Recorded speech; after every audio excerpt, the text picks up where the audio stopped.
بسم اللہ الرحمن الرحیم۔ السلام علیکم ناظرین، آپ یوٹیوب چینل دیکھ رہے ہیں، میں عمران خان ہوں۔ یہ جو دھاندلی 2013 کے الیکشن میں ہوئی تھی فوج کے ساتھ مل کر، یہ کس نے کی تھی؟ عمران خان نے تو نہیں کی تھی، اس کے تو خلاف دھاندلی ہوئی تھی۔ تو عمران خان پہ ملبہ ڈالنے سے پہلے ان کے گریبانوں میں جھانکنا چاہیے کہ ان لوگوں نے کس طریقے سے فوج کو سیاست سے باہر کرنے کی بجائے بار بار فوج کو سیاست کے اندر گھسیٹا اپنے ذاتی مفادات کے لیے، اپنے فائدوں کے لیے۔ میں تو ان کی کوریج کرتا تھا، مجھے نہیں پتا کہ روزانہ کی بنیاد پہ یہ کیا سٹیٹمنٹ دیتے تھے، یہ کیا کرتے تھے۔ یہ تو جناب فوج کے سہولت کار بنے ہوئے تھے 2013 سے پہلے، پوری طرح سے ملٹری اسٹیبلشمنٹ کے کنٹرول میں تھے تاکہ انہیں حکومت مل جائے۔ اور حکومت کے لیے یہ کون کون سے جرنیلوں کو کہاں کہاں جا کے کیسے کیسے ملتا رہے، کون کون ڈیلیں کرتا رہا، ساری دنیا کو پتا ہے۔ عدلیہ کی بحالی کی تحریک میں فوجی جرنیلوں نے کیا کردار ادا کیا، یہ ساری دنیا کو پتا ہے۔ ایک جرنیل سے جان چھڑانے کے لیے دوسرے جرنیل کے ساتھ کیسے ساز باز کی گئی، ساری دنیا کو پتا ہے۔ اور عمران خان کو تو 2018 میں حکومت جرنیل دینا ہی نہیں چاہتے تھے، وہ تو ری ایکشن اتنا زیادہ تھا پبلک کا کہ حکومت دینی پڑ گئی۔ ورنہ شہباز شریف اپنے منہ سے کہہ رہا ہے کہ جناب میں حکومت کے لیے اپنی کیبنٹ چن رہا تھا اور مجھے کہہ دیا گیا تھا۔ جنرل باجوہ اور جنرل فیض جو ہیں وہ انٹرویوز کرتے پھر رہے تھے۔ یہ سارا کام کس نے کیا تھا؟ یعنی عمران خان کے بغض نے کچھ لوگوں کو اتنا اندھا کر دیا کہ انہیں سمجھ نہیں آتی، اور وہ ہر چیز، یہ دوسری جنگ عظیم بھی اٹھا کے عمران خان پہ ڈال دو، پہلی جنگ عظیم بھی اس پہ ڈال دو۔ آج تک دنیا میں جتنی تباہی ہوئی ہے نا، جو ایٹم بم چلا تھا ہیروشیما ناگاساکی پہ، وہ بھی عمران خان پہ ڈال دو۔ ان کا بس چلے نا تو یہ ہر چیز اس کے اوپر ڈال دیں، اور آنے والے 100 سال کے مسائل بھی عمران خان پہ ہی ڈال دیں۔ حد ہو گئی ویسے۔ دوسری طرف خیبر پختونخوا کے اندر جو ہے وہ ایک جرگہ ہے، یہ ایک بڑا جرگہ خیبر پختونخوا کی حکومت کرنا چاہتی ہے۔ جو فیڈرل گورنمنٹ ہے یا پاکستان کی اسٹیبلشمنٹ ہے، وہ اس کو ناکام کرنا چاہتی ہے کہ یہ جرگہ کامیاب نہ ہو، لیکن سب کو دعوت دی ہے۔ اب یہ فیصلہ کیا گیا ہے کہ اس جرگے کا جو بھی اعلامیہ ہوگا وہ اعلامیہ جاری کیا جائے گا اور پہنچایا جائے گا وفاقی حکومت تک بھی، سیکورٹی اداروں تک بھی، اور ہر سٹیک ہولڈر کو وہ اعلامیہ دیا جائے گا کہ یہ خیبر پختونخوا کا جو امن جرگہ بیٹھا ہے، متفقہ طور پہ ساری پولیٹیکل پارٹیز اور سٹیک ہولڈرز، یہ ان کی رائے اور فیصلہ ہے، تو اس کی روشنی میں آگے بڑھا جائے۔ یہاں سے ایک نئی ڈیبیٹ شروع ہوگی، یا تو آپ نے ڈائریکٹلی جنگ کی طرف جانا ہے، طاقت کا استعمال آپ کو دہشت گردی کے خلاف کرنا پڑتا ہے۔ آپ یہ نہیں کہہ سکتے کہ طاقت کا استعمال ہی نہیں ہوگا، بالکل نہیں، طاقت کا استعمال آپ کو کرنا پڑے گا دہشت گردی کے خلاف، لیکن وہ کیسے کرنا ہے اور اس لڑائی کو لیڈ کس نے کرنا ہے؟ اس لڑائی کو کوئی جرنیل لیڈ نہیں کر سکتا، اس کا کام ہی نہیں ہے۔ لیڈ لیڈرز نے کرنا ہے، پولیٹیکل عوامی حکومت نے لیڈ کرنا ہے، وہ جو سٹیک ہولڈرز ہیں علاقے کے، انہوں نے لیڈ کرنا ہے، انہوں نے بتانا ہے کہ جناب کہاں آپ کی ضرورت ہے اور کہاں نہیں ہے۔ اگر تو یہ سارا کچھ جرنیلوں کے کنٹرول میں دیا گیا تو ماضی کی طرح سارے آپریشن بیکار ہوئے، یہ بھی بیکار ہو جائے گا۔ جتنی دہشت گردی کے خلاف آپ نے لڑائی لڑی، آج تک آپ کو فائدہ ہی کوئی نہیں ہوا، دوبارہ آ جاتی ہے پھر۔ تو جرنیلوں کے ہاتھ میں چیز نہیں دینی، چیز جو ہے پولیٹیکل لیڈرشپ کے ہاتھ میں رہنی چاہیے، فیصلے انہیں کرنے چاہیے اور مشاورت کے بعد فیصلے کرنے چاہیے، عوام کو، لوگوں کو شامل کرنا چاہیے۔ افغانستان بھی اس کا ایک سٹیک ہولڈر ہے، اس کو بھی شامل کرنا چاہیے۔ بہرحال یہ ابھی تو جرگہ ہوگا، کل تو بہت ساری خبریں آئیں گی، میں آپ کے ساتھ شیئر کروں گا۔ اطہر من اللہ نے بھی ایک خط لکھ دیا جی، اور اطہر من اللہ صاحب جو ہیں سپریم کورٹ آف پاکستان میں جج ہیں، انہوں نے ایک لیٹر لکھا ہے چیف جسٹس آف پاکستان کو، اور چیف جسٹس آف پاکستان کے علاوہ انہوں نے یہ لیٹر بہت سارے اور لوگوں کو بھی لکھا ہے، یعنی باقی جو ججز ہیں ان کو بھی دیا ہے، اور اب پبلک بھی ہو گیا ان کا لیٹر۔ تو ناظرین، انہوں نے جو لیٹر لکھا اس میں وہ کہتے ہیں کہ ہم خود کو بنیادی حقوق کا محافظ کہتے ہیں، لیکن جب سابق چیف جسٹس پاکستان نے بتایا کہ جبری گمشدگی کا معاملہ ان کے دروازے تک پہنچ گیا ہے تو ہم خاموش رہے۔ ایک اور چیف جسٹس نے مخصوص نشستوں کے کیس کے تناظر میں 12 ججز کو خبردار کیا کہ صرف میں نے اب تک مارشل لا کو روک رکھا ہے، وہ آئیں گے اور ہمیں گھر بھیج دیں گے۔ عدلیہ میں بیرونی مداخلت اب کوئی ڈھکی چھپی بات نہیں رہی، بلکہ ناقابل تردید حقیقت ہے۔ جو سچ بولتا ہے اس کا حال اسلام آباد ہائی کورٹ کے ججوں جیسا ہو جاتا ہے۔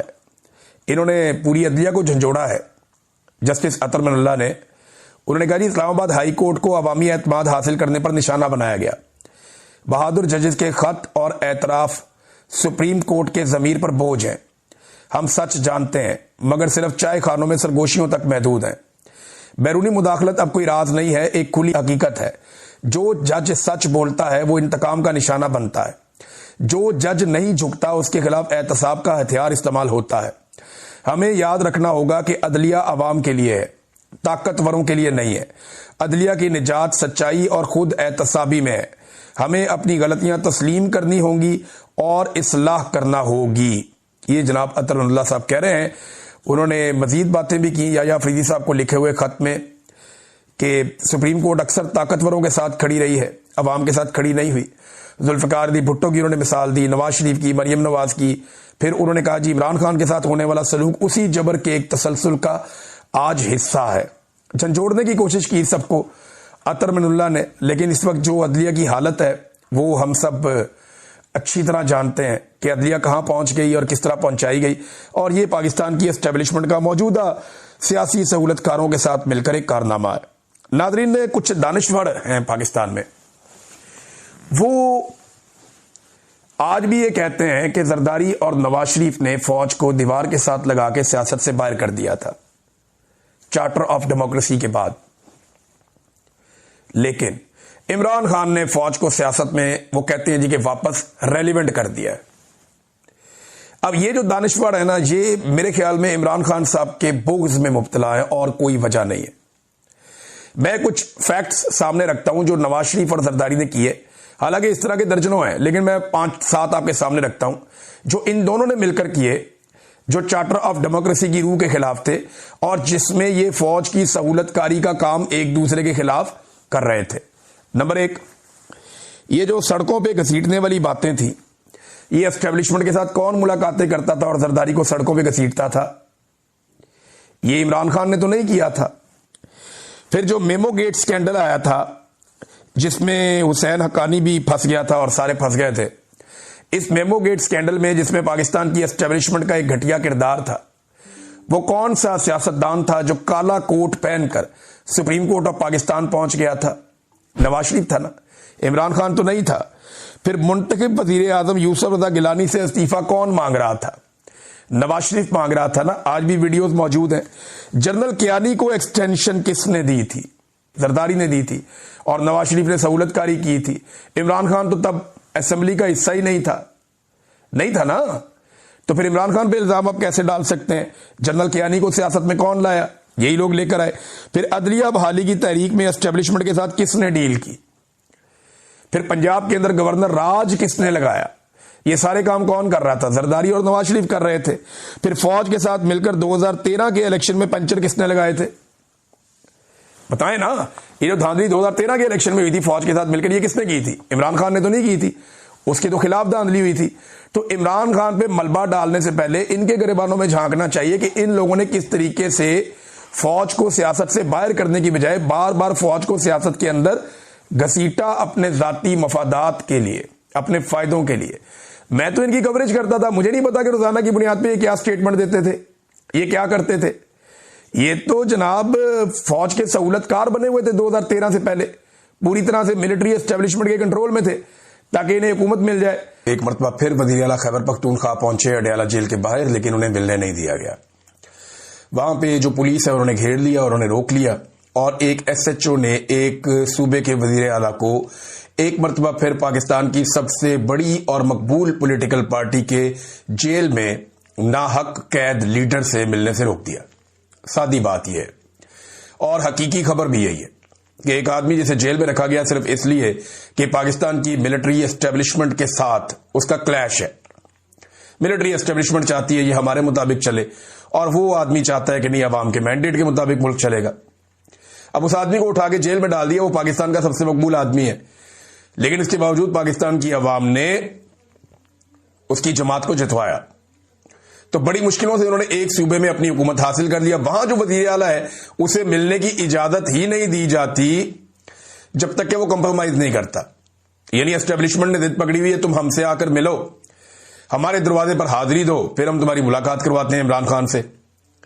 سہیل آفریدی کہتا ہے جی ایسے نہیں ہوگا, میں عمران خان صاحب سے ملوں گا جس سے وہ مجھے کہیں گے اس سے مل لوں گا, کیونکہ مینڈیٹ ان کا فیصلہ انہوں نے کرنا ہے.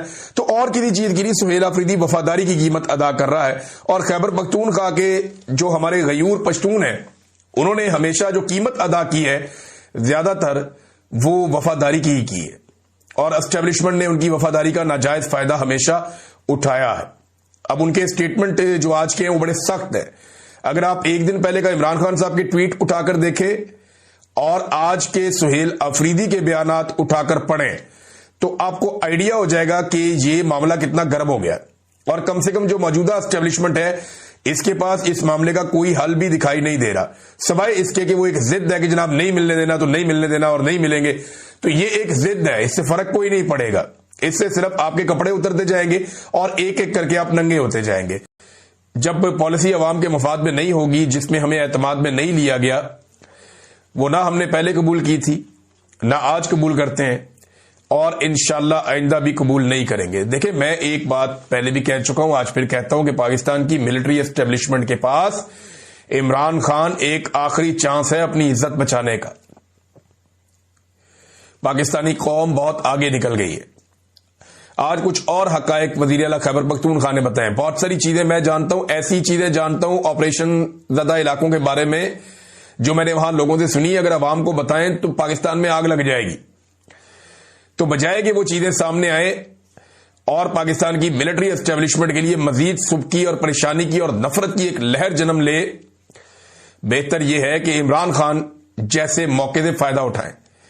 یہ وہ واحد اور آخری موقع ہے آپ کا جو آپ کو بیرکوں میں جانے میں آسانی پیدا کر سکتا ہے، آپ کو عزت کے ساتھ اپنی ڈومین میں واپس بھیج سکتا ہے. ورنہ اس کے بعد آپ جانا بھی چاہیں گے تو لوگ آپ کو جانے نہیں دیں گے، لوگ آپ کو چپک جائیں گے، کیونکہ عمران خان کے بعد صورتحال کچھ اور ہوگی. عمران خان آج بھی اتنی شدید تکلیف، بربریت، ظلم، فسطائیت، قتل و غارت گری کے باوجود کہتا ہے ملک بھی میرا، فوج بھی میری. ہو سکتا ہے کل کوئی اور یہ بات نہ کرے، یا جو بھی کل کو یہ بات کرے عوام اس کی بات ہی نہ سنے. تو پاکستان کی فوج کو ہوش کے ناخن لینے چاہیے. فوجی قیادت کو میں یہ کہہ رہا ہوں، فوج تو بیچاری، وہ تو ہمارے اپنے بہت سارے جاننے والے دوست ہیں، باپ سارے فوج کے اندر، بے شمار رشتہ دار ہیں دوستوں کے، وہ سارے فوج کے اندر. وہ خود بھی بیچارے تنگ رہتے ہیں، پریشان رہتے ہیں کہ یار کس چکر میں ڈال دیا پکڑ کے ہمیں. ہر بندہ ہمیں پیار سے دیکھتا تھا، وہ اس طرح نہیں دیکھتا. انفارچونیٹ ہے. تو عمران خان یہ ملٹری اسٹیبلشمنٹ کے لیے آخری موقع ہے کہ ان کو عزت کے ساتھ اس جنجال سے وہ نکال سکتا ہے. اس کے بعد لوگ کسی کی بات ہی نہیں سنیں گے. جو اس بارے میں بات کرے گا لوگوں سے گالیاں دیں گے، جیسے کہ ابھی بھی لوگوں کو گالیاں، لوگوں کی زبان کی نوک کے اوپر گالی ہوتی ہے. جو آدمی ذرا سا پرو اسٹیبلشمنٹ ہونے کی کوشش کرتا ہے، درگت بنا دیتے ہیں لوگ. یہ ریئلٹی ہے، آپ اس سے بھاگ نہیں سکتے، بھاگ نہیں سکتے. آپ نے اپنے بڑے قریبی لوگوں کو کہا کہ یار ہماری تعریف کر کے دیکھو، لوگوں نے بات نہیں سنی ان کی.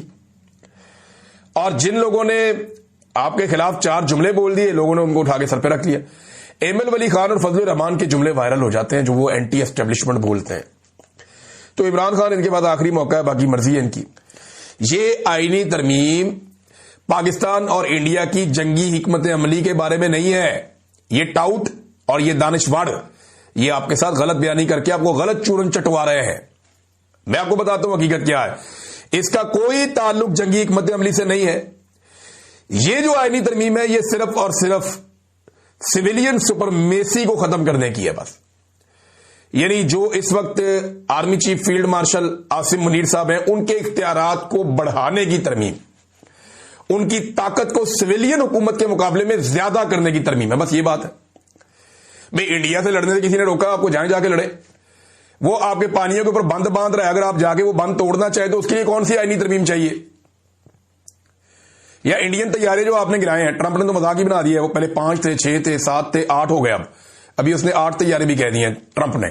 اتنے تو ہم نے کبھی نہیں کہے، اس نے مذاق بنایا. اور لگتا ہے وہ دوبارہ جنگ کروا کے رہے گا پاکستان اور انڈیا کی. وہ انڈیا کی اتنی بے عزتی کر رہا ہے عالمی سطح کے اوپر ٹرمپ، اس نے دھو کے رکھا ہوا ہے انڈیا کے ساتھ. اس نے ایک معاہدہ بھی کر لیا، پھر بھی ان کی ٹکا کے بے عزتی کر رہا ہے. تو اب 8 طیارے ہو گئے ہیں. مجھے لگتا ہے اس رفتار سے اگر ٹرمپ لگا رہا تو اپنے اسی ٹرم میں ٹرمپ ان طیاروں کی تعداد جو ہے وہ 80 کے قریب لے جائے گا کہ پاکستان نے انڈیا کے گرا دیے تھے. جس طرح وہ نیچے سے اوپر جا رہا ہے، 5 6 7 8 ایسے جا رہا ہے. تو روزانہ کے حساب سے انڈیا کا طیارہ وہ گرا دیتا ہے. ہر تھوڑے دن کے بعد ہر ہفتے ایک طیارہ اور گر جاتا ہے انڈیا کا. تو انڈیا کو لگتا ہے وہ انسٹیگیٹ کر رہا ہے، غصہ دلا رہا ہے کہ لڑو پاکستان سے دوبارہ، تاکہ ڈونلڈ ٹرمپ مزید ریلیونٹ ہو جائے گا. لیٹس سی وہاں کیا ہوتا ہے. لیکن جو میں آپ کو بتا رہا تھا کہ یہ ترمیم کوئی انڈیا سے لڑائی کی نہیں ہے، طیارے کیسے گرانے ہیں، جنگ کیسے کرنی ہے، اس کے بارے میں نہیں ہے. یہ پاکستان کے اندر ملٹری اسٹیبلشمنٹ کا کنٹرول کیسے زیادہ بڑھانا ہے، یہ اس کے بارے میں ترمیم ہے. یہ پاکستان کے اندر انتظامی معاملات کے اوپر ترمیم ہے کہ جو ایک توازن ہے وہ ختم کر دیا جائے اور جو سویلین سپرمیسی ہے وہ ختم ہو جائے. ملٹری کے بعد اختیارات جو ہے کم سے کم آرمی چیف کے پاس وہ صدر اور وزیر اعظم کے لیول کے اختیارات آ جائیں. سیکورٹی کے حوالے سے خاص طور پہ جو ایک میں نے آپ کو کل بتایا بھی تھا کہ ایک تجویز یہ بھی ہے کہ سارے کے سارے جو وہ ہیں ادارے فورسز کے وہ سارے ان کے انڈر کر دیا جائے. تو ناظرین یہ ہے اور ایکسٹینشن کا ماحول چل رہا ہے اور اسی ماحول کے اندر چیزیں آگے بڑھ رہی ہیں. نجم سیٹھی نے ایک اور پول کھول دیا. نجم سیٹھی صاحب کہتے ہیں کہ جنرل باجوہ کے لیے عمران خان صاحب نے ایکسٹینشن سے جب انکار کیا نا تو تب باجوہ صاحب نے تحریک عدم اعتماد کا پلان کیا. یہ بات میں آپ کو اس وقت بتا رہا تھا جب یہ بات بتانے پہ میرے پہ پرچے ہو رہے تھے. جب جنرل باجوہ کا دور تھا میں نے آپ کو تب بتایا تھا کہ جنرل باجوہ نے عمران خان سے ایکسٹینشن مانگی, عمران خان صاحب نے انکار کر دیا تھا. عمران خان صاحب کا وہ انکار ان کے گلے پڑ گیا. بعد میں حالانکہ عمران خان صاحب ایک دور میں انہیں کہتے بھی رہے کہ یار اگر ایکسٹینشن کے لیے ان چوروں کو لے کر آنا ہے تو دفع کرو, میرے سے لے لو. یہ بھی عمران خان صاحب نے تنگ آ کے جنرل باجوہ کو کہا تھا, جس کے اوپر عمران خان صاحب کو آج تانے بھی دیے جاتے ہیں. لیکن جنرل باجوہ نے ایکسٹینشن کے لیے کوشش کی. عمران خان صاحب نے کہا پہلے پچھتا رہا ہوں, نہیں دوں گا. جنرل باجوہ نے امریکہ میں گیم کی, وہاں سے سائفر لایا, سب کو ساتھ ملایا اور تحریک عدم اعتماد کروا دی. یہ گیم جنرل باجوہ نے کیا اور اس میں جنرل باجوہ کے جتنے بھی دستے راز تھے ان سب کو آپ اچھے طریقے سے جانتے ہیں.